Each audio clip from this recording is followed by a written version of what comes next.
الحمد لله وكفى وسلام على عباده الذين اصطفى أما بعد فأعوذ بالله من الشيطان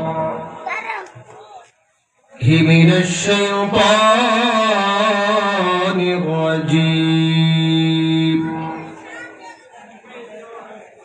بسم الله الرحمن الرحيم. أرأيت الذي يكذب بالدين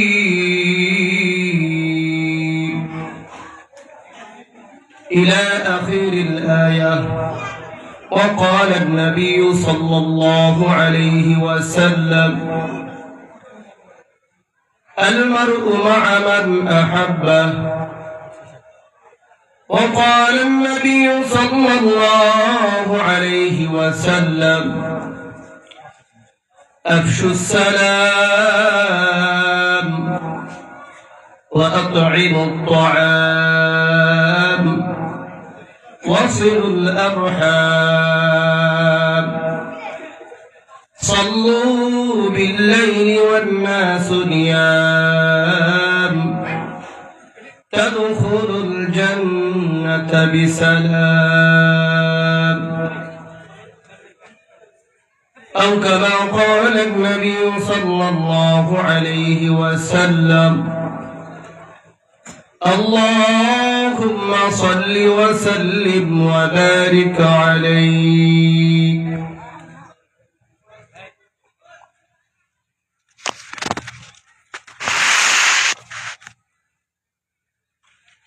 মহান রব্বুল আলামিনের দরবারে শুকরিয়া যে আল্লাহ তাআলা আজকের বিরাট আজিমুশান ওয়াজুদর মাহফিল ঘোড়াদারি শাহ সিকান্দার ফুরকানিয়া মাদ্রাসা ও গুলদার শাহ রাহমাতুল্লাহ আলাইহির রূহের মাগফিরাত কামনায় অত্র এলাকার সকল মুহিব্বিন, যুবক ভাই, প্রবাসী ভাই, কৃষক বৃন্দ, খেটে খাওয়া মানুষ যারা আছে, সকলের আর্থিক এবং শ্রমের বিনিময়ে আজকে এই সুন্দর একটি জান্নাতি পরিবেশের ব্যবস্থা করে দিয়েছেন মহান রব্বুল আলামিন। সেজন্য আমরা সবাই মহান রব্বুল আলামিনের দরবারে শুকরিয়া আদায় করি, আলহামদুলিল্লাহ। আপনারা সবাই কেমন আছেন? আমিও আপনাদের দোয়ার বরকতে মহান রব্বুল আলামিনের অশেষ মেহেরবানিতে ভালো আছি। আমি কিন্তু ভূমিকা পেশ করব না, যেহেতু দিন একটি মজলিস, কোরআন এবং হাদিস থেকে যদি আমার অপ্রয়োজনীয় কোনো কথা বাদ দিয়ে সামান্য একটা কথাও আমি বলতে পারি এবং এই একটা কথা দ্বারাই যদি আপনারা উপকৃত হন, এটাই সার্থক। অপ্রয়োজনীয় গল্প, কিচ্ছা, কাহিনী এগুলো বলার কোনো কি নাই, অবকাশ নাই। সেই জন্য আমি আপনাদের খেদমতে পবিত্র কালামুল্লাহ থেকে সকলের সবচাইতে সুপরিচিত সূরা সূরাতুল মাউন তেলাওয়াত করেছি। এটা পবিত্র কালামুল্লাহর 107 নম্বর সূরা। এই সূরাটা আমরা সবাই পারি, যারা মাদ্রাসায় পড়ি নাই, মক্তবে যাই নাই। ইমাম সাহেবদের পিছন থেকে যখন ইমাম সাহেব নামাজ তেলাওয়াত করে আমরা শুনতে শুনতে আমাকে মুখস্থ করে ফেলেছি। মুহতারাম হাজিরিন, মহান রব্বুল আলামিন এই কালামুল্লাহ শরীফের মধ্যে 114 খানা সূরা আছে। যেই সূরা তেলাওয়াত করেছে এটার সিরিয়াল নাম্বার 107 নম্বর এবং সূরার নাম সূরাতুল মাউন। মহান রব্বুল আলামিন যখন ওনার হাবিবের উপর যখন যেই পরিমাণ আয়াত উপযোগী মনে হয়েছে আল্লাহর কাছে, ওই পরিমাণ আয়াত কখনো এক আয়াত, কখনো দুই আয়াত, কখনো একটি সম্পূর্ণ সূরা আল্লাহ পাক নাযিল করেছেন। সময় ক্ষেত্রে যে সকল ভলান্টিয়ার ভাইরা আছেন আপনারা একটু আওয়াজ করবেন না, মাহফিলের সৌন্দর্য নষ্ট হয়। এবং আমি অত্র এলাকার সকল দিনী ভাইদেরকে বলবো, মেহেরবানি করে আপনারা আজকে এই জান্নাতি পরিবেশে সবাই চলে আসুন। তো বলতেছিলাম, প্রত্যেকটি সূরার নামকরণ আল্লাহ পাক যে করছেন, কিছু ঘটনা, কিছু কারণ উল্লেখ করে আল্লাহ পাক সূরার নামকরণ করছেন। যেমন সূরা আল বাকারা, বাকারা অর্থ গাভী, এই সূরার মধ্যে গাভী নিয়ে কিছু আলোচনা আছে। সূরাতুল লুকমান, লুকমান হাকিম আলাইহিস সালাতু ওয়াস সালামের কিছু কথা ওই সূরার মধ্যে আছে, সেই জন্য ওই সূরাকে সূরাতুল লুকমান বলে নামকরণ করা হয়েছে। তো মহান রব্বুল আলামিন এই সূরার শুরুতে সূরাতুল মাউন। এখন আসুন, আমি আমার দেওয়ার সময়ের ভিতরে এই সূরার সংক্ষিপ্ত তাফসীর এবং অনুবাদ, এর সার নির্যাস আপনাদের খেদমতে আমি তুলে ধরব, যদি আল্লাহ পাক আমাকে তৌফিক দান করে। সূরার নাম সূরাতুল মাউন বা আরাআইতাল্লাযী আমরা বলে চিনি। মাউনের শাব্দিক অর্থ হইল গিয়া প্রয়োজনীয় নিত্য সামগ্রী, ব্যবহারের জিনিস। আপনারা বুঝবেন, মনে করেন অনেকের ঘরে, আমাদের নরসিংদীর ভাষায় বলা হয় শাকল, খুন্তি, চিনেন নাকি? কুদাল, দা, বটি, রশি, নাঙ্গল, জোয়াল, বিভিন্ন ইত্যাদি জিনিস, এগুলি কিন্তু ব্যবহারিক জিনিস। তো এই সমস্ত সামগ্রী মানুষের দৈনন্দিন ব্যবহারিক যে জিনিস আছে, কাঁচি, এইগুলোর সবগুলি সারা নির্দেশের নাম হল কি মাউন। তৎকালীন মক্কার লোকেরা একজনের বাড়িতে ধার নেওয়ার জন্য, মনে করেন একটা ছুরি দরকার, বা একটা দা, একটা কুড়াল, একটা রশি, একটা বড় ড্যাগ, চাইলে ঘরে রাইখা কি করতো? না করতো, বলে আমার ঘরে নাই। এই সূরার মধ্যে রব্বুল আলামিন কাফেরদের কিছু খারাপ অভ্যাস এবং মুনাফিকদের কিছু চরিত্র তুলে ধরেছেন। সূরার শুরুর দিক দিয়ে 3টা আয়াত আল্লাহ পাক কাফের মুশরিকদের বদ অভ্যাসগুলো বর্ণনা করেছেন, এবং পরের 4 আয়াত মুনাফিকদের অবস্থা, এদের কথাগুলো তুলে ধরেছেন। এবং এই সূরা আল্লাহ পাক কেন নাযিল করলেন, শানে নুজুল জানতে হবে। প্রথমে জানলাম সূরার নাম মাউন, মাউনের অর্থ কি? ব্যবহারিক সামগ্রী, বিভিন্ন আসবাবপত্র আছে না? তো এখন আসলে এই সূরা যে নাযিল করেছেন, শানে নুজুল, কেন আল্লাহ পাক এই সূরাটা নাযিল করলেন? মুসলমান আল্লাহর মহান রব্বুল আলামিন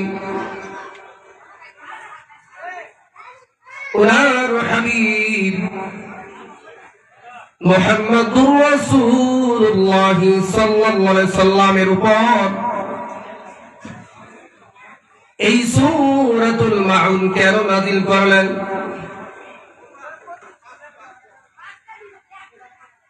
মক্কার প্রত্যেক মাসে অথবা প্রতি সপ্তাহের মধ্যে, এর ব্যাখ্যার মধ্যে আছে, সবচাইতে বড় ধনাঢ্য ব্যক্তি ছিল আবু সুফিয়ান। ও বাবারা, পর্দার মা বোনেরা, মনোযোগ দিয়ে শুনুন। আবু সুফিয়ান প্রত্যেক মাসে অথবা প্রত্যেক সপ্তাহে একটা করে উট জমাই করত। বাবারা আমার, একটা করে উট জমাই করি, এলাকার লোকদের মধ্যে এই গোশতগুলো বন্টন করত। ঠিক তার মেজাজ অনুযায়ী একবার একটা উট জবাই করা হয়েছে। আবু সুফিয়ান যখন এই উটের গোশত বন্টন করা আরম্ভ করতে লাগলো, মক্কার বিভিন্ন শ্রেণীর মানুষগুলো, বিভিন্ন পেশার মানুষগুলো গোশত নিতে আসতেছে আবু সুফিয়ান থেকে এবং তার দায়িত্বশীল ব্যক্তিদের থেকে এই গোশতগুলো গ্রহণ করতেছে। বাচ্চা সেও এই গোশত নেওয়ার জন্য হাত বাড়ায় দিল। ইসলামের তখনকার সবচাইতে বড় দুশমন আবু সুফিয়ান, যিনি পরবর্তীতে মুসলমান হয়েছে, কিন্তু মুসলমান ইমানদার। ইসলামের প্রথম যুগে সবচাইতে বড় শত্রু ছিল আবু সুফিয়ান, উতবা, উতাইবা, ওয়ালিদ ইবনে মুগীরা, আবু লাহাব, আবু জাহেল আর অন্যান্য লোকেরা। এতিম বাচ্চাকে লাঠি দিয়ে পিটিয়ে একবার ধাক্কা দড়ি বের করে দিল। বলেন না নাউযু বিল্লাহ। মহান রব্বুল আলামিন এই ঘটনা দেখে ওনার হাবিবের উপর সূরাতুল মাউন নাযিল করলেন। বলেন না সুবহানাল্লাহ। আয়াতের শুরুর দিক দিয়ে আল্লাহ রাব্বুল আলামিন ওনার হাবিবকে লক্ষ্য করে বলেন,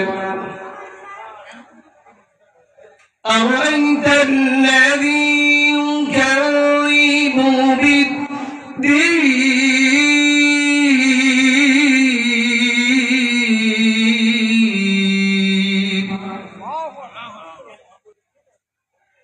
হে আমার পয়গম্বর, আপনি কি দেখেছেন? দেখেন না? আল্লাযী ইউকাযযিবু বিদ্দীন, সে পরকাল দিবসকে মিথ্যা প্রতিপন্ন করে, মিথ্যা সাব্যস্ত করে। ইউকাযযিবু, মিথ্যা সাব্যস্ত করে। আদ-দীন, দ্বীনের ব্যাখ্যায় বলা হয়েছে হিসাব নিকাশের দিন, অথবা মৃত্যুর পরে কবরের জিন্দেগি, অথবা পরকালের হিসাব নিকাশ। যদিও আল্লাহ রাব্বুল আলামিন ওনার হাবিবকে লক্ষ্য করে বলেছেন, কিন্তু এই আয়াতের উদ্দেশ্য হইল তৎকালীন সময় থেকে নিয়ে কিয়ামত পর্যন্ত যত মুসলমান নরনারী, বিশ্বের যত মানুষ পৃথিবীর মধ্যে আগমন করবেন, সবাই উদ্দেশ্য শুধু মুহাম্মদ রাসূলুল্লাহ সাল্লাল্লাহু আলাইহি ওয়াসাল্লাম উদ্দেশ্য নয়। ওনাকে লক্ষ্য করে সবাইকে বলেছেন,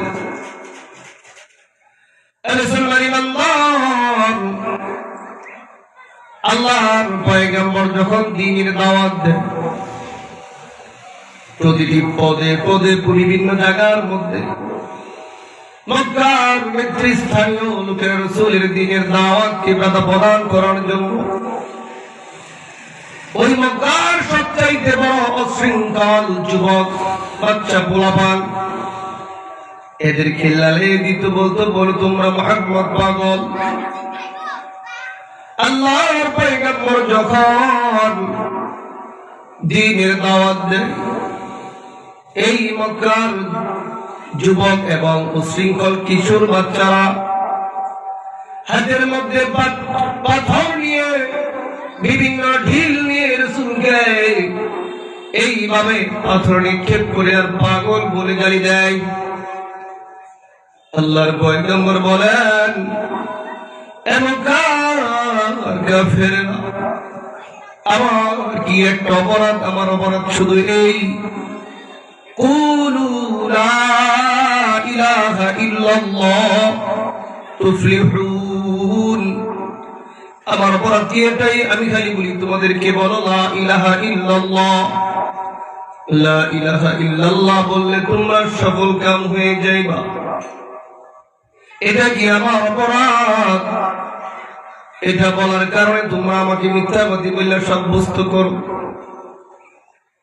আর মুসলমান ইমানদার, শুধু তাই নয়, যখন আল্লাহর পয়গম্বর বলেন যে এই দুনিয়ার জিন্দেগি ক্ষণস্থায়ী জিন্দেগি, পরকালে তোমাদের বিচার হবে, পরকালে তোমাদের জন্য বিরাট বিচারের ব্যবস্থা মহান রব্বুল আলামিন স্থির করে রেখেছেন, ঠিক করে রেখেছেন। এই কথা বলার পরে পরে মক্কার সবচেয়ে বড় নালায়েক নাফরমান ওয়াস ইবনে ওয়াইল, আরেক বর্ণনার মধ্যে আছে ওয়ালিদ ইবনে মুগীরা, মক্কার একটা পাহাড়ের উপরে পুরাতন একটা কবর থেকে পুরান একটা হাড্ডি সংগ্রহ করে আল্লাহর পয়গম্বরের সামনে বলে, হে আব্দুল্লাহর বেটা মুহাম্মদ, এই যে আমার হাতে তুমি হাড্ডি দেখলা, এই হাড্ডিটা রাসূলের সামনে নিয়ে এইভাবে চূর্ণ বিচূর্ণ করে, অনেক পুরানা হাড্ডি বলে قال من يحيي العظام وهي رميم।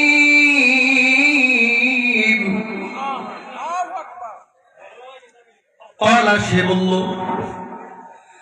হে আব্দুল্লাহ বিন মুহাম্মদ, তুমি বলো তোমার চোখের সামনে আমি এই হাড্ডিটা চূর্ণ বিচূর্ণ করে দিলাম, মহিয়া রবিন চূর্ণ বিচূর্ণ হয়ে গেছে, এটাও কি আল্লাহ পাক কি করবেন, জমা করবেন নাকি? রাসূল বলেন, মহান রব্বুল আলামিন তোমাকে মৃত্যু দিবে, কবর জগতে পৌঁছাইবে, হাশরের ময়দানে উত্তোলন করে তোমাকে রব্বুল আলামিন জাহান্নামে দাখিল করবে। তো এরকম শুধু এই রাসূলকে এই দ্বীনের দাওয়াত এবং পরকালীন কথা যখন বলতো, তখন তারা বিভিন্ন উপহাস, বিভিন্ন উপমা এগুলো পেশ করত। আল্লাহ রাব্বুল আলামিন এই কাফেররা মক্কার যখন তারা এগুলো অস্বীকার করে পরকালীন জীবনকে, তো আল্লাহ রাব্বুল আলামিন আমার হাবিবের উপর সূরা মাউন নাযিল করলেন। আলোচনা কিন্তু বুঝতে হবে, আমার আলোচ্য বিষয়ের বাইরে আমি কিন্তু বয়ান করবো না, কোরআন থেকে, কোরআন খুলে, আমার কোনো বাড়ানো কথা নয়। আল্লাহ পাক বলে, فذلك الذي يدع اليتيم।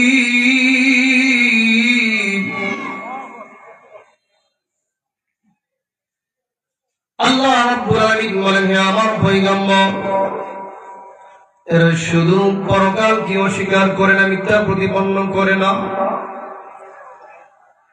তারা ইয়েতিমকে কি করে ধাক্কা দেয়, ধাক্কা দিয়ে বের করে দেয়।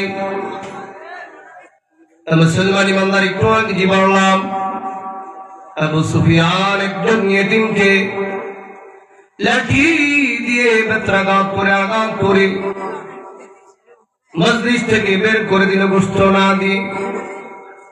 মহান রব্বুল আলামিন কাফেরদের এই বদঅভ্যাসগুলো সূরা মাউনের আয়াতের মধ্যে তুলে ধরেছেন। মুসলমান ইমানদার, আমাদের সমাজের মধ্যে এমন অনেক লোক আছে, অনেক শিশু বাচ্চাদের বাবা অথবা মা অল্প বয়সে মারা গেছে, কিন্তু তাদের অনেক সম্পত্তি রেখে গেছে। চাচারা শক্তিশালী এবং অনেক ছেলে এবং মেয়ে আছে, সন্তান আছে, এলাকার মধ্যে প্রভাব আছে, সেই প্রভাব খাটিয়ে নিজের আপন বোন ভাগ্নি অথবা বাদীদে এদেরকে সম্পত্তি থেকে বঞ্চিত করে আছে না নাই?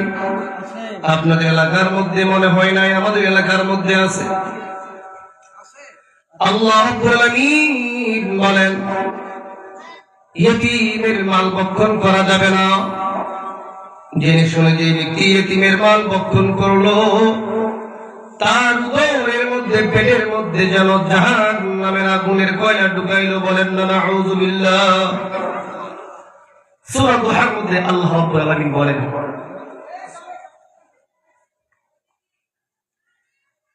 فَأَمَّا الْيَتِيمَ فَلَا تَقْهَرْ وَأَمَّا السَّائِلَ فَلَا تَنْهَرْ وَأَمَّا بِنِعْمَةِ رَبِّكَ فَحَدِّثْ। বাবারা আমার, আল্লাহ রাব্বুল আলামিন বলেন, ওনার হাবিবকে লক্ষ্য করে বলেন, আমার পয়গম্বর, যদিও লক্ষ্য মুহাম্মদ রাসূলুল্লাহ, কিন্তু উদ্দেশ্য সমস্ত মানুষ। কিয়ামত পর্যন্ত যত মানুষ দুনিয়ার মধ্যে আগমন করবেন, ফাআম্মাল ইয়াতীমা ফালা তাকহার, কোন ইয়েতিমদেরকে কি করা যাবে না, ধমক দেওয়া যাবে না, তাড়িয়ে দেওয়া যাবে না। ওয়া আম্মাস সাইলা ফালা তানহার, কোন ভিক্ষুককে ধমক দেওয়া যাবে না, তাড়ানো যাবে না, ধমক দেওয়া যাবে না, ইয়েতিমদেরকে তাড়ানো যাবে না। আল্লাহ রাব্বুল আলামিন ইয়েতিমদের ব্যাপারে সদয় হওয়ার জন্য বলছেন। তো 2 নম্বর আয়াত আমি আপনাদের সামনে বললাম। 1 নম্বর, তাদের খারাপ অভ্যাস অন্তরে লালন করে পরকাল দিবসকে মিথ্যা প্রতিপন্ন করে। 2 নম্বরে হলো ইয়েতিমদেরকে অবহেলা করে, হক থেকে বঞ্চিত করে। 3 নম্বরে বলেন ওয়ালা ইয়াহুদ্দু আলা তাআমিল মিসকিন।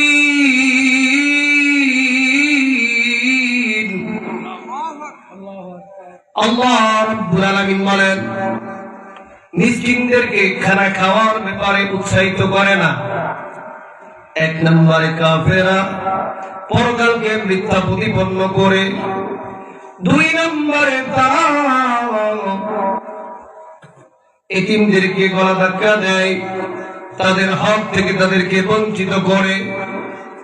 3 নম্বরে তারা মানুষদেরকে খাবার খাওয়াইতে উৎসাহিত করে না। ও মুসলমান, আমার সামনে যে সমস্ত বাবার অবশিষ্ট আছে, যদি আমাদের অন্তরের মধ্যে এরকম জিনিসগুলো লালন করি, কাফেরদের বদ অভ্যাসগুলো যদি আমাদের অন্তরে থাকে, আল্লাহর রাস্তায় হাতে ধরি পায়ে পড়ি, এই বদ অভ্যাসগুলো ছেড়ে দিতে হবে।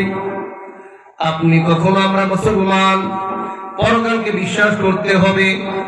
যদি আপনার আমার অন্তরের মধ্যে পরকালের বিশ্বাস থাকে গো, জীবনেও কোনো মানুষের হক আমরা নষ্ট করব না, ভাইয়ের সাথে ভাই ঝগড়া করব না, সন্তান বাবার বিরুদ্ধে ঝগড়া করবে না। আর মুসলমান আজকে কোর্ট কাছারির মধ্যে গেলে দেখা যায় বেশিরভাগ মামলা হইল গিয়া জমি নিয়ে, বাড়ি নিয়ে, সম্পত্তি নিয়ে, অন্য মানুষের সঙ্গে নয়।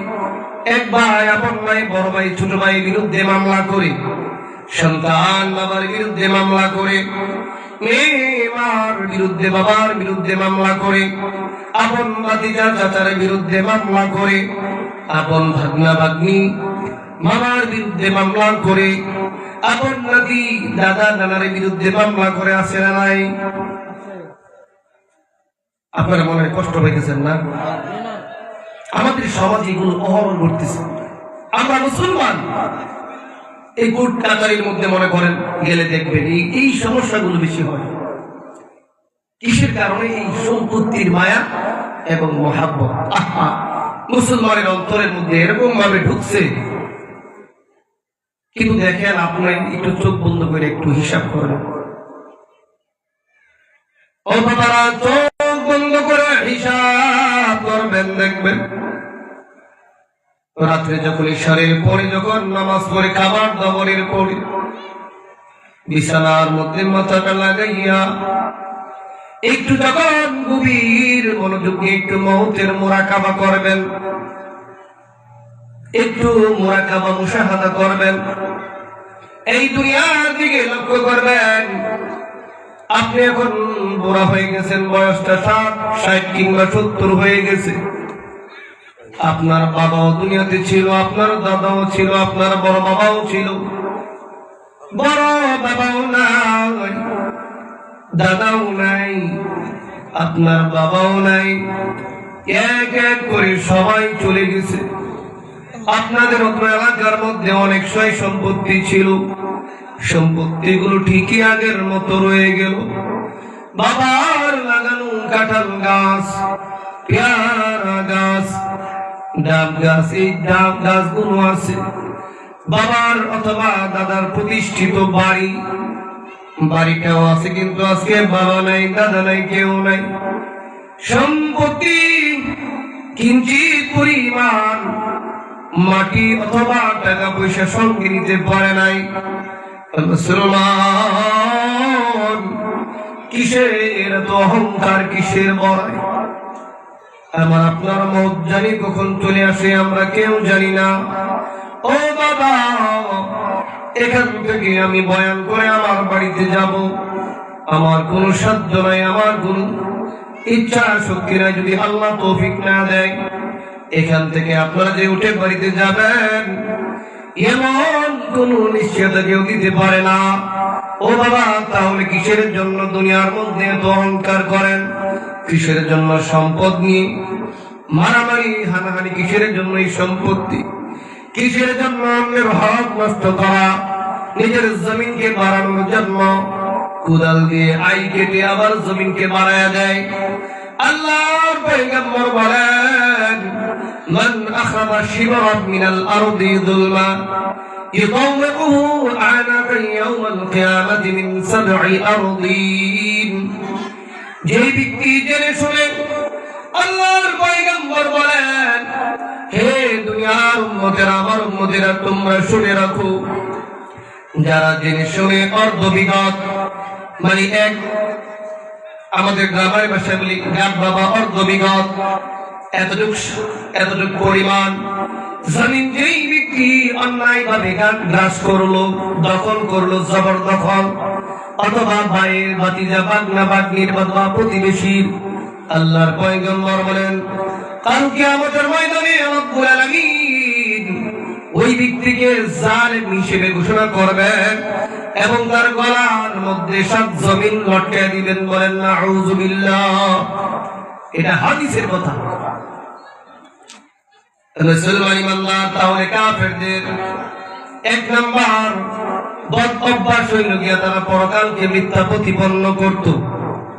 2 নাম্বার এতিমদের হক নষ্ট করত, তাদের হক আদায় করত না। 3 নাম্বারে মিসকিনদেরকে খানা খাওয়ানোর কোনো উৎসাহিত দিত না। ও মুসলমান, খাবার খাওয়ানো একটা খুব পুণ্যের বিষয় বা একটা ভালো কাজের বিষয়, কিন্তু বর্তমান সমাজের মধ্যে আরেকটা, আমাদের মধ্যে একটা জিনিস ঢুইকা গেছে, সেটা হইল গিয়া তেলের মাথায় আমরা তেল দিই। আছে না? আপনাদের এখানে নাই? আপনার এলাকার মানুষ অত্যন্ত ভালো মানুষ, মনে করেন এটা একটা রেওয়াজ হয়ে গেছে। মনে করেন মানুষ মারা গেলে 3 দিন 40 মৃত্যুবার্ষিকী এগুলো পালন করে। আমাদের দিকে করে, আপনাদের দিকে মনে করে না? হ্যাঁ, করে নাকি? আচ্ছা, যা করলে এগুলো তো কিন্তু এক কোরআন হাদিস বিরোধী, এগুলো কোনো কোরআন হাদিসে নাই। এখন যে ব্যক্তি মারা গেল, আপনি কার সম্পত্তি করবেন? তার ওয়ারিশ, তার ছেলে মেয়ে আছে, এদের মনে করেন জমিন বিক্রি করে বা ব্যাংকের টাকা আইনা গরু জবাই করে খাওয়াইলেন, কার থেকে অনুমতি নিলেন? কার টাকা খাওয়াইলেন? অনেক চাচারা, মামারা, এরা এগুলো করে। এগুলি সম্পূর্ণ নিষেধ। এবং কি করে দাওয়াত দিলেন? এলাকার মধ্যে যারা বড় লোক, এদেরকে দাওয়াত দেন। আপনি যদি খাওয়ান আপনার আব্বা আম্মার রুহের মাগফিরাত কামনায়, কোনো সমস্যা নাই। দিন তারিখ সারা সওয়াবের নিয়তে যে আল্লাহ আমাকে তৌফিক দিয়েছে, আমি আমার এই এলাকার সবাইকে আমি দাওয়াত দিয়ে খাওয়াবো, সমস্যা নাই। খালি নিয়ত মনে করেন আপনি কি করবেন, সঠিক রাখবেন। ইন্নামাল আ'মালু বিনিয়াত, আমলের প্রতিদান নিয়তের উপর নির্ভরশীল। আপনি মনে করেন ভালো নিয়ত করলে আপনি সওয়াব ভালো পাবেন। আপনি যখন ভালো নিয়ত করবেন সওয়াব কি পাবেন, ভালো পাবেন। তো কি করে আমাদের সমাজে এখন তেলের মাথায় তেল দেয়, মানে বড় লোক যাদেরকে বন্ধু বান্ধব এদেরকে দাওয়াত দেয়। এখন যে ব্যক্তি দাওয়াত করছে, মুরব্বী বাবারা আমার, আপনার প্রতিবেশী অথবা আপনার ভাতিজা আপনার থেকে ধন সম্পত্তির দিকে অনেক কম, গরিব মানুষ, একে আপনি দাওয়াত দিলেন না। ওই যে আপনি বাজারে ব্যবসা করেন বড় লোক, একে দাওয়াত করছেন কোনখানি খাওয়ানোর জন্য, কাঙ্গালি বুঝের আয়োজন করেছেন, তাকে দাওয়াত দিচ্ছেন। আপনার প্রতিবেশী গরিব, ঘরের মধ্যে ভালো খাবারের ব্যবস্থা করতে পারে নাই, ভালো খাবারের ব্যবস্থা করতে পারে না, এক বেলা খাইলে আরেক বেলা খাবার জোগানোর ব্যবস্থা করতে পারে না। এখন যে শীত, একটা শীত চলতেছে, শীতের মৌসুম, আপনার ঘরের মধ্যে 10টা-15টা কম্বল আছে, শীত আপনি নিবারণ করেন, কিন্তু আপনার প্রতিবেশী, আপনার নিকটতম আত্মীয়, তার তো কোনো একটা ভালো একটা কাতার ব্যবস্থা নেই, কম্বল তো দূরের কথা। এরকম করলে হবে না, খালি নিজে আরাম আয়েশ সুখ বিলাসী করলে হবে না। আগে নিজের নিকটতম আত্মীয়, নিজের ভাই, নিজের ভাতিজা, নিজের ভাগনা ভাগ্নি, এদের খোঁজখবর আগে নিতে হবে। যদি আপনি আগে নিজের ভাগনা ভাগ্নি, ভাতিজা, বোন, মায়ের খেদমত যদি আপনি করেন বা তাদের খোঁজখবর নেন, তারপরে আপনার দ্বিতীয় স্টেপ হইল যে আপনার পাড়া প্রতিবেশী, এদের খোঁজখবর আপনার নিতে হবে। হাদিসে কুদসির মধ্যে বলেন, কাল কিয়ামতের ময়দানে আল্লাহ পাক বলবেন, হে বনি আদম, তোমার দরবারে, তোমার ঘরের দুয়ারে আমি একটু খাবারের জন্য গেছিলাম, খাবার চাইছিলাম, হে আমার বান্দা, আমারে তুমি খাবার দেও নাই, আমাকে তাড়ায় দিছো। বান্দা ডাকতে বলবে, রব্বুল আলামিন, আল্লাহ, তুমি তো সমস্ত জগতের প্রতিপালক, আমাদেরকে খাবার খাওয়াও, সব কিছু মাওলা তুমি করো, আল্লাহ তুমি কেমনে আমার কাছে খাবার চাইবা? আল্লাহ রাব্বুল আলামিন বান্দার প্রশ্নের জবাব দিবেন, ওই দুনিয়ার মধ্যে দিন একটি ক্ষুধার্ত ব্যক্তি তোমার নিকট খাবার চাইছিল, অনেক ক্ষুধার্ত ছিল, 1 দিন 2 দিন 3 দিন ধরে খাবার খাও না, খাই নাই, তোমার কাছে আল্লাহর ওয়াস্তে আমার নামের দোহাই দিয়ে খাবার চাইছিল, তুমি তাকে খাবার দাও নাই। হে আমার বান্দা, যদি তুমি তাকে খাবার খাওয়াইতা, তাহলে ওই দিন আমাকে তুমি খাবার খাওয়াইতা। বলেন না সুবহানাল্লাহ। আল্লাহ রাব্বুল আলামিন আবার দিয়ে বলবে, হে বনি আদম, আমি বস্ত্রহীন ছিলাম, কাপড় আমার ছিল না, শীতে কোন কোন করে কাঁপছি, পৌষের শীতে, মাঘের শীতে, তোমার নিকট আমি কাপড় চাইছিলাম, শীত থেকে বাঁচার জন্য তুমি আমাকে কাপড় দেও নাই। ডাকতে বলবে রব্বুল আলামিন, আল্লাহ, সমস্ত জগৎ তোমার হাতের ইশারায় চলে গেল, তুমি আবার কেমনে আমার কাছে কাপড় চাও? আল্লাহ রাব্বুল আলামিন ডাকতে বলবেন, ওই কোন কোনে পৌষের শীতে, পৌষ মাসের শীতে আমার এক বান্দা তোমার দরজায় রাত্রে কিংবা সকালে গিয়ে টোকা দিছিল, ডাকতে বলছে, ভাই কে আছো ঘরের মধ্যে? শীতে আমি কোন কোন করে কাঁপতেছি, আমার একটা কাপড় দাও, একটা জামা দাও। তখন আপনি তাকে দূর দূর করে দাঁড়ায় দিছ, তুমি তখন তাকে দূর দূর করে দাঁড়ায় দিছ। রে বান্দা, ওই দিন যদি তুমি তাকে কাপড় পরাইতা, তাহলে আমারে তুমি কাপড় পরাইতা। বলেন না সুবহানাল্লাহ। শুধু নিজে খাইলাম, নিজে আরাম আয়েশ করলাম, এর নাম কিনা মুসলমান। মনে নিজেও সুখে থাকলে আরেকজনের সুখে থাকার ব্যবস্থা করতে হবে, আরেকজনের দুঃখটা নিজে বন্টন করতে হবে। এটাই ইসলামের শিক্ষা, রাসূলের আদর্শ। আমি আপনাদের খেদমতে যে আলোচনা করতেছিলাম সূরাতুল মাউন, আল্লাহ রাব্বুল আলামিন 4 নম্বর আয়াত থেকে মুনাফিকদের অবস্থা বর্ণনা করতেছেন। এই সূরার মধ্যে কয়টা আয়াত বললাম বাবা? যুবক ভাই আপনারা বলবেন 7টা আয়াত। 3টা আয়াত মক্কার কাফের মুশরিক এদের খারাপ অভ্যাস, এদের খারাপ কাজগুলো আল্লাহ পাক তুলে ধরছেন। এর পরবর্তী যে 4টা আয়াত আছে সেই আয়াতগুলো মুনাফিকদের কিছু খারাপ কাজ অভ্যাস এগুলো আল্লাহ পাক তুলে ধরেছে। আল্লাহ পাক বলতেছে ফাওয়াইলুল লিল মুসাল্লিন।